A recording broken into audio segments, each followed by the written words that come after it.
பால் கொள்முதல் விலையை உயர்த்த கோரி கோவையில் ஆர்ப்பாட்டம். தனியார் பால் நிறுவனங்களுக்கு குறையாமல் ஆவின் பால் கொள்முதல் விலையை உயர்த்த கோரி ஆவின் பால் உற்பத்தியாளர்கள் மற்றும் ஆவின் பால் கூட்டுறவு சங்க பணியாளர்கள் சார்பில் கவன ஈர்ப்பு ஆர்ப்பாட்டம் நடைபெற்றது.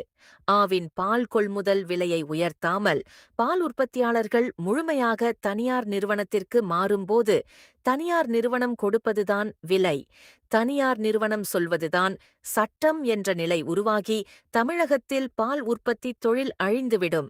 ஆகவே தனியார் நிறுவனத்திற்கு குறையாமல் ஆவின் விலையை உயர்த்தவும், அண்டை மாநிலங்களைப் போல் லிட்டருக்கு 5 ரூபாய் ஊக்கத்தொகை கிடைக்கவும் கூட்டுறவு சங்கங்கள் பணியாற்றும் பணியாளர்களை ஆவின் பணியாளர்களாக நியமித்தல் போன்ற பால் உற்பத்தியாளர்கள் மற்றும் ஆவின் தொடக்க கூட்டுறவு சங்க பணியாளர்களின் அனைத்து கோரிக்கைகளை நிறைவேற்றிட வேண்டும் என கவன ஈர்ப்பு ஆர்ப்பாட்டத்தை நடத்தினர்.